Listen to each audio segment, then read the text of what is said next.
வாழ்க்கையில நமக்கு முன்னாடி உள்ள நம்மளோட முன்னோர்கள் என்ன சொல்லி கொடுத்தாங்க அப்படின்னா, காசு, பணம், பேரு, புகழு இது எல்லாமே இருந்தா தான் இந்த உலகத்துல உன்னை மதிப்பான் அப்படின்னு சொல்ல போய், காசு, பணம், பேரு, புகழு எப்படியாவது கிடைச்சிரணும் அப்படின்னு சொல்லிட்டு இன்னைக்கு பல அயோக்கிய கும்பல்களே இன்னைக்கு உருவாக்கிக்கிட்டு இருக்கு. காசு, பணம், பேரு, புகழ் இதை தாண்டி நல்லொழுக்கம், நல்ல மனிதாபிமானம் இது எல்லாத்தையும் கற்றுக்கணும் அப்படிங்கிறத யாரும் இன்னைக்கு சொல்லி கொடுக்கறது இல்லை.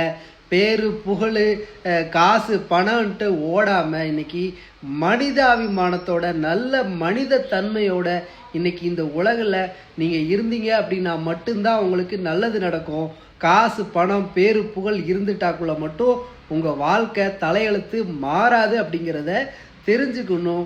இன்னைக்கு இருக்கிற இந்த ஒரு சாக்கடை உலகத்தில் நல்லவன் அப்படிங்கிறவன் இன்னைக்கு எங்கேயாவது ஒரு ஓரத்தில் இருக்கான். அவனை கண்டா